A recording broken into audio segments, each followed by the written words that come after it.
Matt Worwood is a professor and an education consultant who specializes in design thinking and teacher creativity. He teaches in digital media design at the University of Connecticut. He's a filmmaker, too. He created a documentary roundtable series that you can watch at teacherroundtables.com. If you like this interview, please consider leaving a comment and let me know what stood out for you and what you'd like to hear more about in future episodes. I hope you'll subscribe to the show and share this link with other people interested in learning more about creativity and how to foster creativity in the classroom.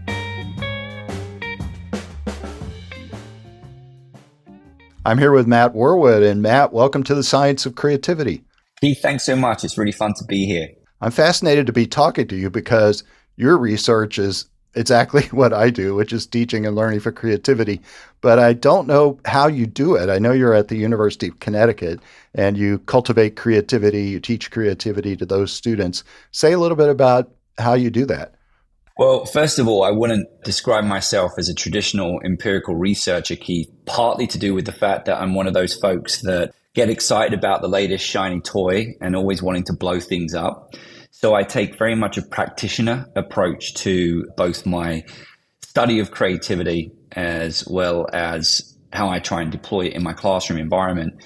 And I think it probably originally started with a focus somewhat around originality. I didn't necessarily know at the time how that was connected to creativity, but I actually worked with a whole bunch of different high schools in Connecticut really early on in my career. And we were doing an open-ended challenge within a project-based learning environment. And it was a bunch of high schools putting together a public service announcement. So that's a 1-minute video. And they'd kind of been challenged to identify a topic around the theme green. You know, you talk a little bit about this. Certain level of constraints can be helpful and conducive for creativity. So there was a theme for that year that all of our programs were working towards. So green. And I got myself in a situation where we had gathered all of these 9-10 schools together to show their PSAs for the first time, their draft PSAs. And it was a little bit focused toward production. Connecticut, I'm based in Connecticut, and Connecticut had a bunch of film and digital media tax credits at the time. And we played the first PSA, and it was on recycling. And I kind of had mixed feelings because I really loved the production quality. It kind of met the objectives of the program, preparing these students for careers in film that we were hoping would be coming to the state of Connecticut. But the theme of recycling was one of those things where I was like, it's kind of been done and dusted, you know, like I'm not undermining recycling, but, you know, as high schoolers, everybody knows that they should put a can in a recycle bin or trash can. And so the value piece was not something that I thought was wonderful at the time. Then the second PSA played, and I had a little bit more mixed feelings around that because the production quality wasn't as good as the first. But unfortunately, for me at least, the topic was the same. It was about recycling. It was almost an identical story. And then it was funny. I looked over at the students and they were kind of looking at each other as if they stole each other's idea, trying to work out how it was happening. And it was funny because out of, I think we played 9 PSAs that day, out of 7 of them were all pretty much identical stories around recycling. And, you know, I got together with the team, we did an intervention to try and find out how everyone ended up with the same theme.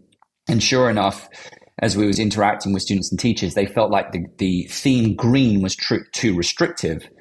And despite all of kind of the references around climate change and different potential topics they could have pursued, they obviously went with the first idea. Whether or not they did a really effective brainstorming session, I don't know. But I'd like to think we can agree that if we were going to sit students around and say, come up with a film idea around the topic of green, recycling probably would be the first idea that comes up. It's not very original now or then. So that kind of took me off on a journey, Keith. And then, you know, to come back to your question, I was kind of like on this quest within these open challenges that steered more and more towards design and eventually taken me towards the University of Connecticut, really focused on how do we help students and to a certain extent later in my career, teachers to be more original in the ideas that they generate when they're presented with a problem, you know, that kind of good old fashioned divergent thinking approach. And I went to Buffalo State University where I obviously learned a bunch of different strategies and began to deploy that in my work, and then did a lot of presentations around that project-based learning model. And I think for the most part, if you look at the themes within my writing, quite often I'm always thinking about that sociocultural perspective, which is something that I know you write a lot about, is that environment. Right. And within the University of Connecticut, in the digital media and design department, one of the things I've continued to work on for 10 years, and this is the challenge with the empirical piece because I keep changing it based on what I'm experiencing in the classroom, but is trying to create the right conditions for students to generate original ideas. But then also the next layer of that, in the latter part of my career around this project-based learning that I do as a practitioner, is trying to make sure that they're also producing outcomes that would have value when we're looking at the context of the problem. And that's kind of added additional layers that I've kind of brought into my practice. But I'm constantly changing it all of the time. But I think the reason why I shared that long story is I think that continues to be the core of my work, is how do I get students to engage, whether we want to use the word engage in the struggle that you have to participate in, perhaps to get through those obvious ideas and find something that's original. Perhaps it's about taking greater risks to pursue an idea that perhaps hasn't been done before, and then tagging in to make sure that originality also, aligns to the problem that you're trying to address. And that's a big part of all my work. And I'll say, even when I'm teaching a traditional W course at the University of Connecticut, I find myself thinking a lot about what does the current research tell us about how we can cultivate original thinking in the classroom, thinking about the constraints of that environment, and then also my experience as an educator trying to navigate through those various different challenges that exist, including now with generative AI. So that's how I kind of respond to that question, Keith. I'm a big fan of project-based learning. As a matter of fact, in my 2019 book, it's called The Creative Classroom, and the whole book is about project-based learning. So say a little bit about what that means for you and how you think project-based learning could help students be more creative. Well, first of all, I love it. Seeing project-based learning is a very broad term to which educators across the grades, including in higher education, can kind of shape and make their own. I think that in itself is a very creative process. And I spent a lot of time working with teachers over the years, engaging them in kind of project-based learning events as well. But I think it's very important that the teacher shape something that works for their classroom, their environment. That's number one. In terms of your question, I think that the open-ended element, not working to predetermine the outcome too much, obviously, and again, that's something that's well documented, but then also having the flexibility to respond and change. So even though I've created constraints, there are times where I'm willing to change those constraints. I typically still require constraints, but I'm willing to change them as I respond to students, because project-based learning sometimes could be an individual student, or sometimes it could be a group of students. And quite often the work that I do in the classroom is often with a group of students. So you're also sometimes having to respond to the group dynamics. It might be that they're in a situation where they can't necessarily do what everyone else wants to do, or they're actually pursuing a problem that's actually quite well defined. So now, that whole concept of the ill-defined problem that you've kind of really laid as the foundation of that project-based learning environment, they've got somewhat of a defined problem to solve. So how do you kind of create that ambiguity and opportunities for creativity? So for me, as a practitioner, one of the things that I've learned is, one, provide a lot of time for incubation at the front end. I know you again, is something that I'm preaching to the choir on this, but I try and focus a lot less on the outcome and more on the process, and getting students to talk about that process regularly. So I built in these progress reports every single week. The students are engaged in progress reports. In fact, and so it's very much like the kind of like studios you see in art and design schools. Every week, students are engaging in a progress report as a group to talk about the progress they've made from one week to the next. It's a great way of keeping students on task, but also it's a great way to provide them with timely feedback. And I think that's really important in project-based learning as well. I know when I really first started, I would sometimes interact with K through 12 teachers, and they would talk a little bit about how easy project-based learning is because you just provide this open challenge and then kind of sit back and let them go on their way. And I don't think that's what any project-based learning environment should be about. It's about that the whole concept around the guide at the side, whatever you want to refer to it as, you have to kind of like be in the weeds with them, providing them with timely feedback, particularly when you feel an intervention is necessary. But you don't want to be in a scenario where you're solving the problems, at least the problems that you want them to solve, the problems that are going to be conducive for creativity. You can sometimes jump in and occasionally solve some problems around group dynamics. And those progress reports, I think, has been a significant intervention that I made about 6 years ago that completely changed my project-based learning environment in a way that I think has made it a lot more successful with creativity, a lot more creative ideas come up, ideas that are more relevant to the context of the problem that they're trying to solve. I'm able to get them to bring in data, so they're able to say, well, this is what I think, but I also am going to go through a process of challenging my assumptions around what I think I know about the problem, using data, getting out there, asking questions. So we're getting a little bit of design thinking in there as well, and focusing less on the outcome and also providing a lot more time for that kind of problem finding aspect of the project. So that's, for me, what I found works really well in my environment. As a professor, I think PBL is a lot harder than teaching the old-fashioned way, which I call instructionism, where you're in control all the time and you're delivering information to the students. Maybe it's a lecture that you prepared, or it's a very detailed lesson plan you have for the day. I don't know. I think there's when you can tune out. But if you're going to do this PBL, like you say, you're giving them feedback, you're checking in with them all the time. You just have to be on. It's like a performance up on stage on an improvisational stage. I think it's a lot harder. Well, and I want to come in on that because, we can tell a glowing report of ourselves, but it's funny because I have two sections back to back. Partly because of my own making, I've kind of said, look, I can't have too many students because, as we know, within design and art, critique feedback is so important. So if I take my first year class, for example, where I believe part of my mission is just kind of cultivating those soft skills, learning to communicate, problem solve, collaborate as a team, I need a kind of small class of about 16 because I can only get so many progress reports. To your point, each progress report sometimes lasts about 20 minutes.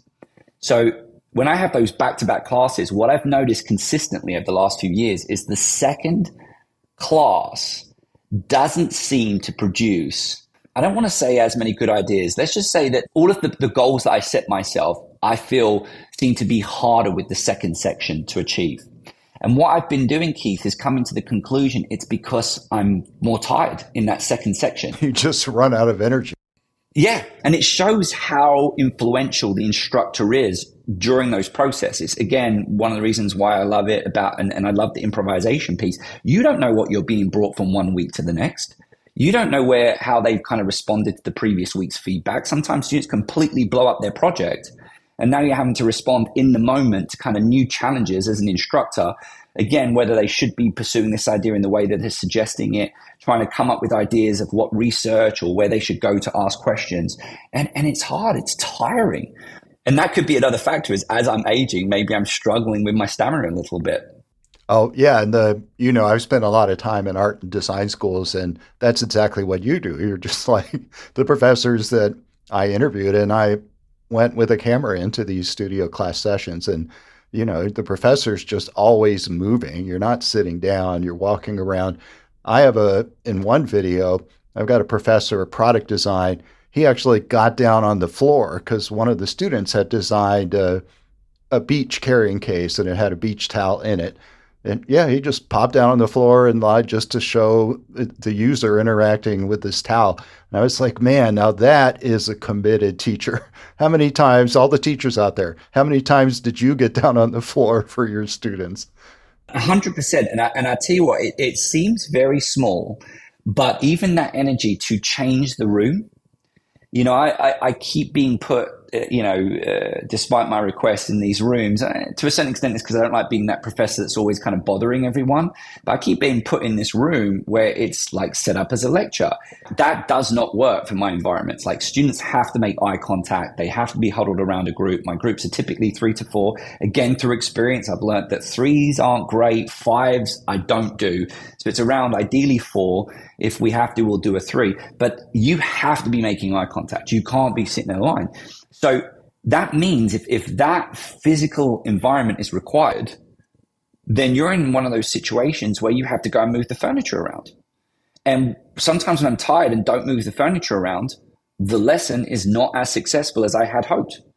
And it seems small, but I think that energy piece is a big part that maybe we don't talk enough about. You talked about the role of constraints and creativity, and you're talking, I think, about putting constraints on the students as they're working on these ill-defined problems. So how do you think about constraints? How do you know when you got the right constraints or the wrong constraints?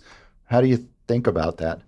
So I mentioned it earlier. I think, first of all, for me, with my teaching philosophy, and when it comes to creativity, we need a level of flexibility and a willingness to adapt in response to a unique situation that might arise.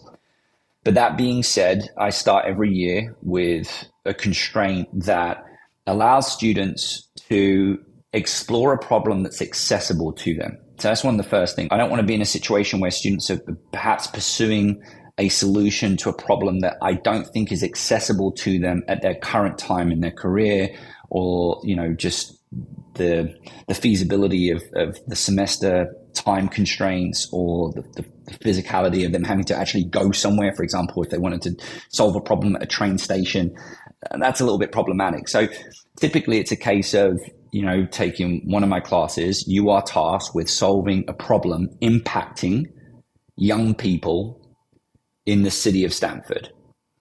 And that invites students to think about, problems impacting students at the University of Connecticut. But it also leaves the door open to students exploring problems that are impacting the city and perhaps, other young people in the area. That minor modification I made a couple of years ago, because it was just impacting students at the University of Connecticut. But again, speaking about what I said about originality, I was seeing the same type of problems recycling year on year. So I opened it up a little bit more to just get them to think a little bit more broadly, that actually problems you might be experiencing with housing, with your capacity to make food within all of the challenges of time constraints with studying, all these things can actually impact how you perform at the University of Connecticut as well. So that's a constraint that I set myself. Other constraints might be the deliverables. For example, the presentation, it must be X amount of minutes long. But I would say that's the main constraint, is you provide this open-ended challenge, but you typically, when it comes to a target audience impacted by the problem, that's when I typically start thinking a lot more about, well, what constraint am I going to give? I'm not going to let them just target anyone. I need to get them to target people that they have access to. And that might be a little bit to do with the fact that I've integrated more design thinking aspects into my work, where it is about empathy. It's about going out and challenging those assumptions. It's about asking other people questions about the problem, which might differentiate a little bit than perhaps a traditional art classroom where you're working on an open challenge where it's just you and the blank canvas, for example. Well, I wanted to drill down a little bit. You had this example about the city of Stamford in Connecticut. So have you thought about, and what would happen if you added constraints like everybody's going to do a project about transportation, or everyone's going to do a project about waste and garbage collection? Do you have any constraints at that level, or do you just tell the students, find a problem in Stanford and do it? I love that question. And this speaks to what I said at the very beginning about the challenges of me being an empirical researcher. Because when I hear something like that, I immediately want to now go and try it out. I constantly want to just always be doing things differently. But what I would say to that is, again, another modification that I made. And this is that kind of like those small tweaks that you make along the way. Remember I said that at the beginning, I provide a lot more time for those problem finding piece. So students work individually, and I know your book is around your recent book is around teaching them how to see. I actually show them the TED talk about the first stage of design is noticing. And I get them to just go around and notice problems. And what I do is I get them to snap some pictures and then put together a one slide presentation of a problem that they've noticed. And so each individual student is tasked with doing that. And then we kind of bring we have a day where everyone gets to kind of pitch their problem that they think will make for a good final project. And then we begin to narrow down to about 4 or 5. And so I'm providing feedback on what I think is a problem that provides more opportunity for creativity. And that really is what it's about. I'm telling them I'm looking for a problem that is open enough, ambiguous enough for them to have that kind of creative struggle to produce something that is new and useful. But at the same time, it provides them with a little bit more variety. So if I was to do transportation, it's something that I could do. Perhaps it's something I should try and do. And I know transportation, for example, is an issue, particularly in the New York City tri-state area. So I know there might be opportunities for us to connect with the city. My immediate thought is that we may have too many problems that are similar, and we may find ourselves getting in the weeds too much from a data perspective that the students, and this is perhaps that instructor piece, I would say the students might not necessarily have the skills necessary to go and conduct the research that would be required in order to really produce an outcome that has value. And that's something that I'm always wrestling with, and I've written a chapter around this. It's that balance, because within a classroom, you are to a certain extent limited with that concept of that pro-C creativity, because you don't really get a chance to get your outcome out there, interacting with people, to actually test it and say, is this actually doing what I thought it was going to be doing? So what that also means is that there's a level of speculation at the end of the semester. So when students say, here's my solution to the problem, you don't really know. They don't really know whether or not it is a solution. You don't get to kind of challenge them on that. You get to speculate, hopefully with some research that they've conducted to help validate the idea, but you don't really know if it's a solution. So that's part of the thing when I'm going through and looking at those problems and helping them choose those problems. I'm trying to say, are we going to be able to engage within the constraint? Because we as instructors have constraints as well, right? So within the 16 weeks of the semester, I'm only seeing them for like 3 hours a week. They're new students to the program. Just getting them to interact with each other is part of my learning objectives. Getting them to communicate and present is part of my learning objectives. How much can I get into the weeds of research in order to truly validate an outcome?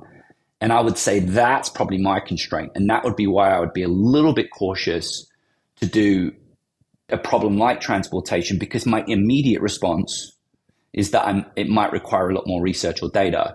But that doesn't mean I can't solve those problems. That's just my immediate response. And I think I'm going to go away and think a little bit more about that, Keith. You're listening to The Science of Creativity, a podcast about art, design, and invention. If you're enjoying the episode, I hope you'll subscribe to the podcast and rate the show and leave a comment, because it helps people like you find the show. You can find The Science of Creativity on all podcast platforms. Well, with these students, you teach in digital media design, is that right? Correct. Right. So when we're talking about these kinds of projects, they actually are designing something, and they're designing something, I guess, using digital media. But what you also really want them to get at is something deeper and more profound, which is, like you said, noticing, identifying good problems, going through this kind of design thinking process. And all of those things, in a way, are deeper and more profound than whatever it is you're teaching them technically with digital media, let's say. Yeah, and actually, I think that that's a really good point and an important clarity. Within my work, I've recognized that I'm part of a bigger program. And so I'm contributing to, hopefully, a productive and effective learning experience that's going to play out over 4 years.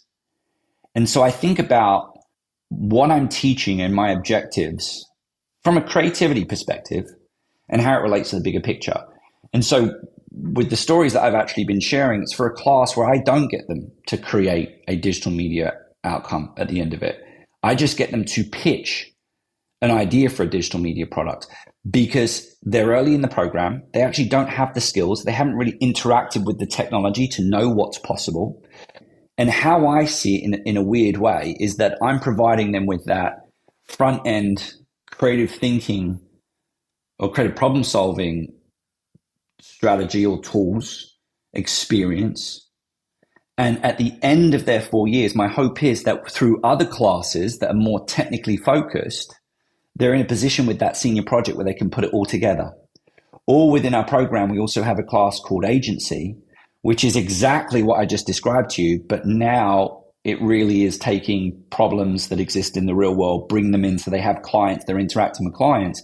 And you could say that that's the opportunity for them to do what it is that we've just been talking about, or what the question, your last question suggests. But they need to develop those skills first. And that's where I think that it's important they do that at the front end. I think it works when they have other classes where they focus on the technical aspects. There's always opportunities to bring everything together, but I do see it as a 4-year experience, not something that I think could be crammed into 12 weeks. That's my personal thinking around that. Right. So you're teaching there in the first year of a 4-year program, and I agree. It makes sense if they learn these, I don't know if we call them, not really fundamental skills, but just mindsets or ways of approaching the world, ways of approaching problems. You could apply those skills in any sort of design profession. Yeah, and on our podcast we had David Cropley, a slight, he refers to them as creative competencies. And one of the things I like about the idea of creative competencies is that applicational piece. So it's providing, an understanding of these skills and perhaps acquiring those skills. But then as the program progresses, is that capacity to learn how to apply those skills within a specific domain. Right, including things like divergent thinking. And actually, you mentioned Pro-C, and that's something I don't think we've talked about on this podcast, which is the 4C model of creativity. So can you give us a quick summary? Pro-C, what are those 4 C's of creativity? Yeah, no, I love that model. I'll start on the reverse end, and I've joked around with James Kaufman. I don't know if I've shared this with Ron Bighetto, but I typically get rid of the big C in this conversation pretty quickly, because big C is those eminent creatives whose work, whose outcomes, kind of endure the test of time and go on to change the world in profound ways that outlive their time on this planet. So I think there's a lot of different things that go into that big C creativity that isn't necessarily something that I personally would look at saying we could teach for or really kind of like, set our goals to reach. But I think the Pro-C element is when we're thinking about, producing outcomes that have an impact on a larger group. And I think there's wiggle room within this model where we kind of think about, well, who's being impacted by that? And it could be something like, an outcome that comes from one of the big technology companies like Apple or Google, generative AI, for example, that's an outcome that is obviously having a significant impact in society. And well, you probably could predict that's Pro-C, but the concept is the Pro-C level obviously is an outcome that is having an impact beyond just yourself, beyond your immediate environment.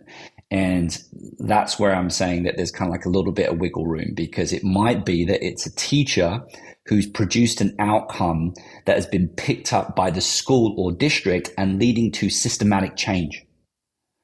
But likewise, it could be that it's a technology company, someone's just created Uber, and Uber is now leading to systematic change in how everyday people secure transportation, individual transportation. They're no longer hailing taxis, they're now using a phone. Both, I think, would probably constitute within the Pro-C range. The little c creativity, is that kind of everyday creativity that quite often creativity researchers also refer to, which is those kind of like outcomes where that it can be recognized by other people as being creative. We look at it and we say, well, that's a kind of really creative way of solving that problem. I think it's the kind of things where we as instructors in the classroom can have students present something and we're like, oh, with my 10 years of teaching, I've never seen someone approach the problem in that way. That's highly creative.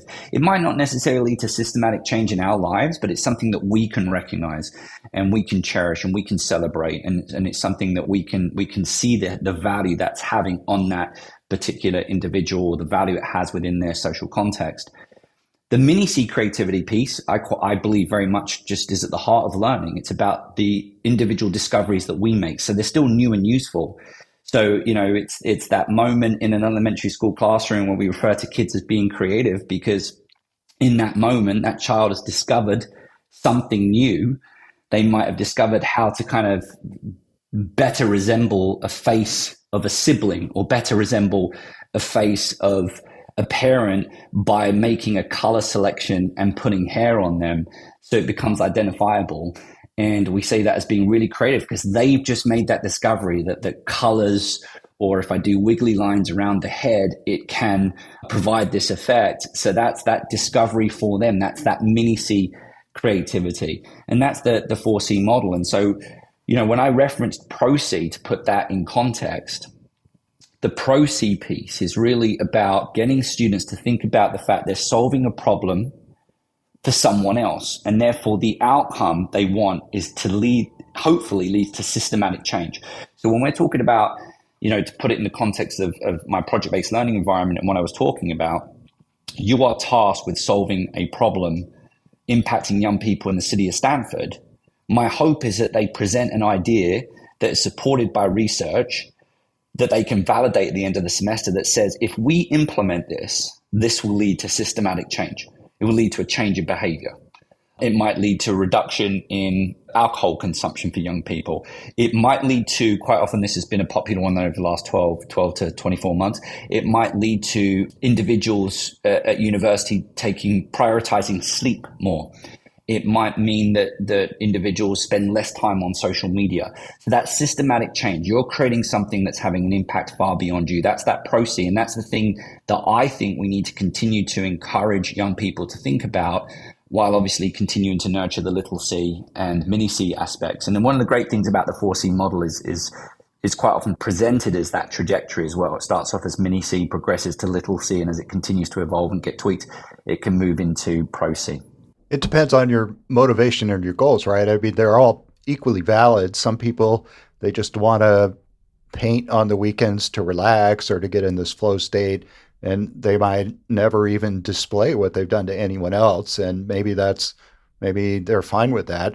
But what you're teaching, I mean, it makes sense that you're in a design program. You're teaching people to generate things that really will make a difference. So it's not just going to stay in your studio forever. It's going to go out in the world and make a difference. It is. And I could tell you something now, Keith, but I always get worried it gets kind of like interpreted the wrong way. But I'm going to share it with you, and then I'm going to have faith that if you think it's going to portray me in a bad light, you're going to edit it from the podcast. No, I'll make you look great. Yeah. So one of the things that I do at the beginning of the year, I think it comes down to the sociocultural piece. I value discussion. I value conversations with people. I know that you and I were just talking at the beginning of the show about what we value about making podcasts and what motivates us to continue to create week on, week out. And despite the fact that it is a lot of work, and I share with you, it's the conversations that you're having with your guests and how much learning that you take. And my practice has been significantly informed from the guests that we've had on the Fueling Creativity in Education podcast. And I'm sure you probably can think the same. You brought on some prolific researchers in the field, and it probably contributes to your thinking around creativity. Absolutely. And so the reason why I bring that up, I'm trying to premise myself really well, is that I ask students within the first week, what is the difference between art and design? And I don't actually invite myself often to think about in depth that conversation. I enjoy the different perspectives that are shared. But what I do think about, Keith, is I'm teasing out that everyday creativity and that Pro-C creativity within the conversation, as well as teasing out process versus outcome. And I ask that every year. And I know some of my colleagues at times, I think, are a bit concerned about that conversation, maybe from more of a discipline perspective, almost suggesting one might be perceived as being more valued than the other. I just see it as a conversation, but I see it as a conversation to tease out exactly what I think you alluded to, is that they're all important. But I think it's important to understand that there's a distinction between everyday creativity and Pro-C creativity. And if your intent is probably to meet the criteria of Pro-C, then we need to be a little bit aware that that is different than what you think and feel about the outcome. And you're teaching professional creatives. These people are going to go on and have careers as designers and creators.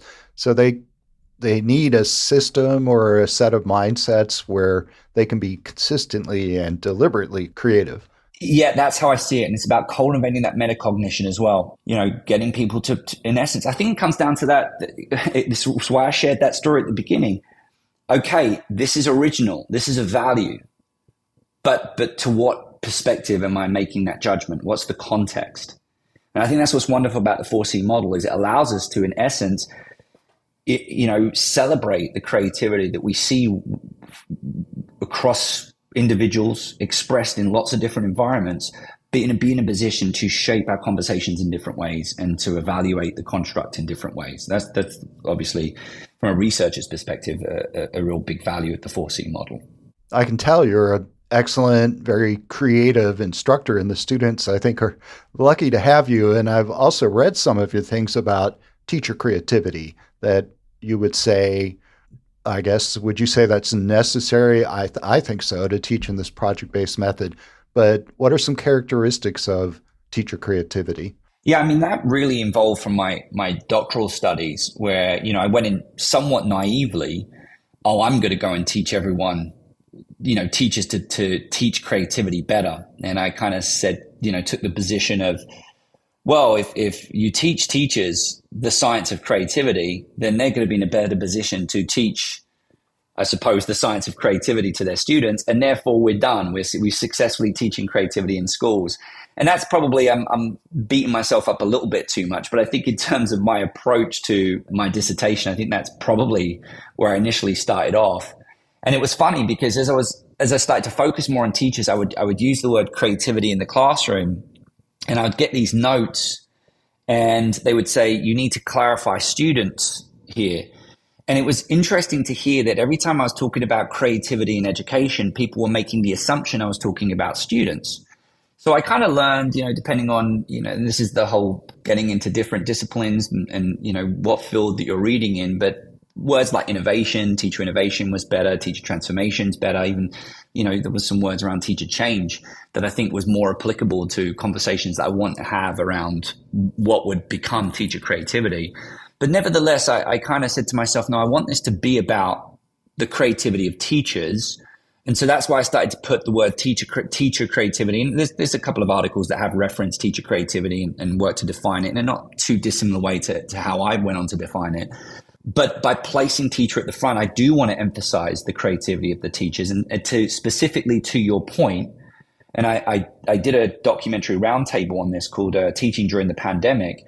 I think during that pandemic, we all got to see the tremendous creativity of the teaching profession. You could take the position that teachers are designers and that they're regularly designing new learning experiences, which is a creative act, I would say, at the Pro C level.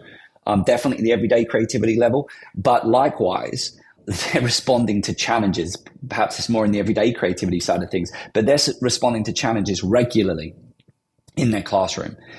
And we all got to see that play out. Anyone who was a parent and would occasionally kind of eavesdrop into the Zoom calls, I know I was seeing my children's teachers adapt week on, week out to the new challenges of teaching via Zoom. And that's ultimately what led to that documentary called Teaching During the Pandemic, because I wanted to find a way of celebrating the creativity of the teaching profession. And so that's really, all of these different things is contributed to that idea of teacher creativity. And now one of the things that I try and do is go in and work with schools to engage in a professional learning program throughout a year. But it centers around everything we've just discussed on the show, including the project-based learning, but getting teachers to see themselves as creatives. Funny enough, I use the word creativity and creative less and less with teachers because we're dealing with the stereotypes. Sometimes it can initiate some challenges at the very front end when you're developing that relationship with them. The idea of, wait, you're going to come in and teach me creativity. So I've really stepped back from using the word creativity when I'm working with teachers, but nevertheless, when I'm talking about it within the field, I see it as teacher creativity, and I see it very much as a deliberate process to which teachers are engaging in an ongoing professional learning to identify problems and better and enhance the learning experience, as well as their methods of instruction as well. And creativity at so many different levels. I mean, there's a creativity for designing the semester, and then you're talking about project-based learning where you're going to design some sort of structure for a project, which might be 4 weeks or 6 weeks. And then you're improvising in every single class, and that's a kind of improvisational creativity. So yeah, to be an effective teacher, you've just got to be so impressive on so many levels. And when I see it, I think it's all a form of creativity. It's not all right there face to face. You're just thinking about it all the time in and out of the classroom. Absolutely. Last year in 2024, we were both speakers at this conference in New York called Learning in the Brain. And I wasn't able to go to your presentation because I had one at the same time. So now is an opportunity. You can tell me about the presentation that you gave, and I found it on the website of Learning in the Brain. I think it's called Teaching the Future Creative, and you did it with Cindy Burnett. Is that right? It is. So a big shout out to my colleague and co-host of the podcast, Cindy Burnett. And, one of the things that we've been doing on the podcast, interviewing lots of different people. But, our podcast is very much focused in the context of education. So we are also bringing teachers on. Some of those teachers are familiar with some of the creativity science. They could put their strategies and pedagogy into the context of creativity. And sometimes it's a case of bringing teachers on just to talk a lot about, what they're doing in the classroom around things like project-based learning. But over the last 4 years, we've done over 200 interviews now. It's obviously not a formal qualitative research project, but we've had all these different interviews from all these different teaching practitioners, as well as having, you're going to be a guest on the show, having renowned creativity researchers on the show to basically talk about how their work can inform practice in the classroom. And so we got to a point where we're like, let's have a go at seeing if we can identify some themes that keep emerging on the show. And within that, I think it was around 2022, we started to talk a little bit about AI. We liked the fact claiming it was around 2022 because it was before OpenAI released ChatGPT 3.5, but we was recognizing that a lot of the future is going to relate to interacting with generative AI tools. And likewise, we were having some conversations with people around, and I don't know if you've noticed this, but definitely I've noticed this at the University of Connecticut. More and more students seem to be coming in with a side hustle. And quite often a side hustle, well, I suppose, we would be skewed because we're in digital media and design. But for us, more and more of a side hustle around, a YouTube channel, social media, a website. And it's almost as if they're looking to secure a job that might provide them with some stability, perhaps some health benefits, but then on the side, find enough flexibility with their schedule to continue to support that side hustle. So the reason why I brought that up is that really, the AI piece and that side hustle started to get us to think a little bit about the future creative. And so the term future creative really represents any student who's, destined to go and engage in creativity in the future, which, as we kind of alluded to, pretty much is going to be a lot of professions. And so that's the premise, teaching the future creative. And when we think about teaching the future creative, we've identified 10 actions, which we're currently writing about. And, we've got to get the manuscript in September. So hopefully that book will be out in 2026 at some point. But we've been testing these 10 actions that have emerged on the show at different conferences. So the Learning in the Brain conference was one of those presentations where we kind of pitched these 10 actions that have emerged on the show for teaching the future creative. And those 10 actions are things, things that we know has been written about, things like be open, but there's also things such as initiate discussions, be deliberate, not acknowledge emotions, which is somewhat of a new one, but makes sense with some of the more recent writings and work in education around social emotional learning. And so we've got these 10 actions, and that's really what we were presenting at with the Learning and Brain conference, which, by the way, was a brilliant conference to participate in and a really great audience. An impressive conference. I agree. There were over 1,000 at least teachers. And these 10, I can't wait for your book to come out. And for listeners, there isn't a book yet, but you can go to Matt's website at Worwood Classroom, and I'll be putting that in the episode notes, of course. I wanted to ask, well, what's the name of the book? What should we be looking for? One of the things I've recently been saying to Cindy, rightly or wrongly, it's funny when we talk about names and we talk about creative process. I don't know if you've got a take on this, Keith, is that, does the creating of the name and the creative process that goes into coming up with the name help define what you're going to write about, and including the name of the chapter, or in our case, sometimes the name of the action? Or is it a case of letting the name emerge? And I know I'm struggling to answer your question, but it's a short way of saying at the moment, the name of the book is The Future Creative 10 Actions for Fueling Creativity in Education. That's the current name of the book, but it may change and evolve over the coming weeks and months. You're right. It's funny you bring that up, but the name always changes. I have a book proposal that goes in and it'll have a name, and the book that comes out, it never has the same name as the book proposal, maybe a couple of times. I think you write that, don't you, in your the teaching to see. I think you actually, if I remember rightly in your introduction, forgive me, I think I've forgotten it, but I think you say this is what I thought the book was going to be called, or what I thought the book was going to be about. And then you, in essence, the title emerged maybe through your work or through your writing. I don't know. But that's the piece. I don't know if it becomes before or after. It's interesting. Yeah, in my case, it came out of the interviews I was doing with artists and designers, because I was calling it teaching how to create. And that's it. It ended up being called Learning to See, where no overlapping words, but maybe the inverse. I think we're really talking about the same thing. But you're right. You raised a point I hadn't thought about before, that you always have a working title and then you're writing the book. So the working title is certainly going to have some influence on the book that you write. But then a book that comes out emerges, and maybe it emerges in a different way that you weren't aware of, and it ends up being more appropriate for a different title. But the original one is certainly, it's always going to be there in your head while you're writing. Yeah.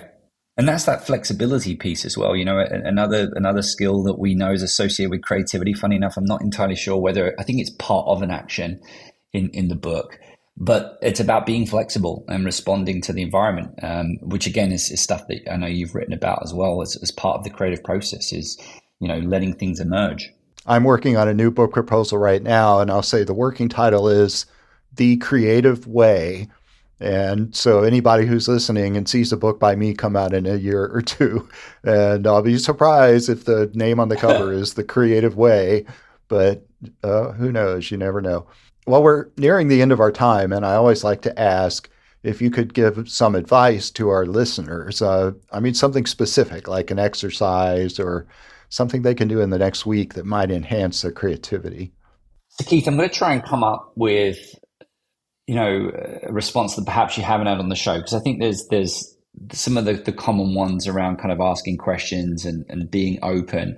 One of the things that I think has been critical to my own creativity is creating environments, both in my professional context as well as, I'm going to just say passion projects, is providing myself with sufficient flexibility. And it's funny, we've had a couple of conversations now, and things around titles, is to provide yourself with that flexibility to change, to pivot, to modify, to pursue something completely different, and not necessarily beat yourself up with it, and just accept that sometimes is part of the process. And to use some of the things that you've written about, that flexibility can allow new things to emerge that you didn't necessarily think were possible. But I do think that there are opportunities to be more deliberate in how we can carve up our time and approach projects to make sure that we provide sufficient flexibility for us to adapt when opportunities or needs arise. That's great advice. And Matt, I really enjoyed the conversation. Thank you. Thanks so much, Keith.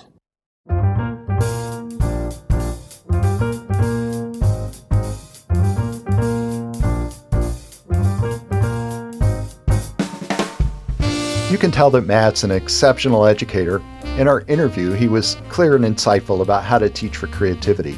And even though he's a professor in digital media design, it's interesting, we didn't actually talk much about digital media. The conversation was about much broader things, like how to help students develop the mindsets of design thinking, problem finding, how to be more deliberate in creativity and design. Matt's doing interesting work in a wide variety of areas, and I had a long list of questions that we didn't even get to. We could have talked about his writings on co-creativity. That word didn't even come up, and that's a big part of what he does. He's done a lot about generative AI recently, and he's got a film series that he's produced about K through 12 teaching. So I put information about all that in the episode notes, and I hope you'll take a look at his website at worwoodclassroom.com.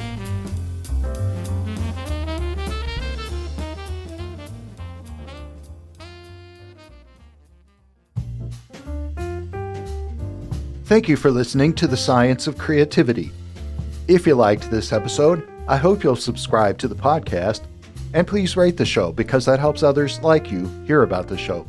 Please write in the comments if you have requests or ideas for future episodes. I'll see you next time on The Science of Creativity for insights and inspiration about art, design, and invention.